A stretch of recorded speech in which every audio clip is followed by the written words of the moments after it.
So I would say at 2, that's a little bit too early to drop the day nap. So I would say, continue with the day nap.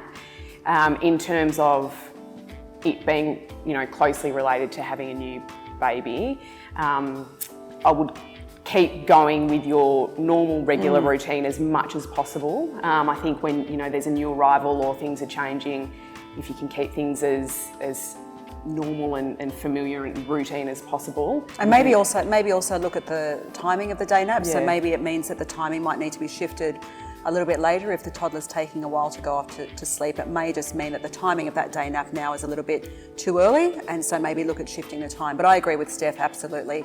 Keep consistency, keep the familiarity going. And if it has been as a result of the new arrival, then that's going to right itself very soon. But the most important thing is that you keep things consistent.